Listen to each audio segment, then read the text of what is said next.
ಡಿಕೆಶಿಗೆ ಅಧಿಕಾರ ಬಿಟ್ಟುಕೊಡದೆ ಇರೋದಕ್ಕೆ ಜಿ ಪರಮೇಶ್ವರ್ ಅವರಿಗೆ ಸಿಎಂ ಆಸೆ ತೋರಿಸಿ ತುಟಿಗೆ ಬೆಣ್ಣೆ ಹಚ್ಚುತ್ತಿದ್ದಾರೆ ಎಂದು ಮಾಜಿ ಸಚಿವ ಬಿ ರಾಮುಲು ಟೀಕಿಸಿದ್ದಾರೆ.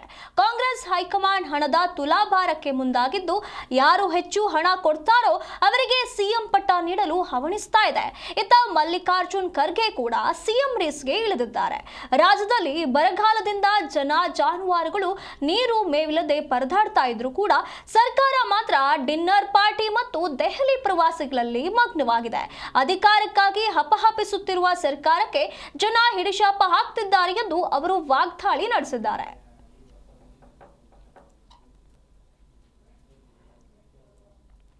ರಾಜ್ಯದಲ್ಲಿ ಸಿಎಂ ಕುರ್ಚಿ ವಿಚಾರವಾಗಿ ಹಲವು ಜನ ಇದರ ಬಗ್ಗೆ ಟೀಕೆಯನ್ನ ಮಾಡ್ತಿದ್ದಾರೆ. ಇದರ ಮಧ್ಯೆ ಸಿಎಂ ಸಿದ್ದರಾಮಯ್ಯ ಅವರು ಡಿಕೆ ಶಿವಕುಮಾರ್ಗೆ ಅಧಿಕಾರವನ್ನ ಬಿಟ್ಟುಕೊಡದೆ ಇರೋದಕ್ಕೆ ಇಲ್ಲಿ ಮತ್ತೊಂದು ತಂತ್ರವನ್ನ ಮಾಡ್ತಿದ್ದಾರೆ ಅಂತ ಹೇಳಿ ಶ್ರೀರಾಮುಲು ಅವರು ಹೇಳಿಕೆಯನ್ನ ನೀಡಿದ್ದಾರೆ. ಡಾಕ್ಟರ್ ಜಿ ಪರಮೇಶ್ವರ್ ಅವರಿಗೆ ಸಿಎಂ ಸ್ಥಾನವನ್ನ ನೀಡ್ತೀವಿ ಅನ್ನುವಂತ ಆಸೆಯನ್ನ ತೋರಿಸ್ತಿದ್ದಾರೆ. ಹಾಗೆ ತುಟಿಗೆ ಬೆಣ್ಣೆ ಹಚ್ಚುವಂತ ಕೆಲಸವನ್ನ ಸಿಎಂ ಸಿದ್ದರಾಮಯ್ಯ ಅವರು ಮಾಡುವ ಮೂಲಕ ಹೊಸ ತಂತ್ರವನ್ನ ಹೂಡ್ತಿದ್ದಾರೆ ಅಂತ ಹೇಳಿ ಮಾಜಿ ಸಚಿವ ಬಿ ಶ್ರೀರಾಮುಲು ಅವರು ಹೇಳಿಕೆಯನ್ನ ನೀಡಿದ್ದಾರೆ.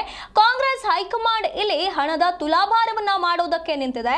ಯಾರು ಹೆಚ್ಚು ಹಣವನ್ನ ಕೊಡ್ತಾರೋ ಅವರಿಗೆ ಸಿಎಂ ಪಟ್ಟ ನೀಡೋದಕ್ಕೆ ಇಲ್ಲಿ ಕಾಯ್ತಾ ಇದೆ ಹೈಕಮಾಂಡ್ ಅಂತ ಹೇಳಿ ಟೀಕೆಯನ್ನ ಮಾಡ್ತಿದ್ದಾರೆ.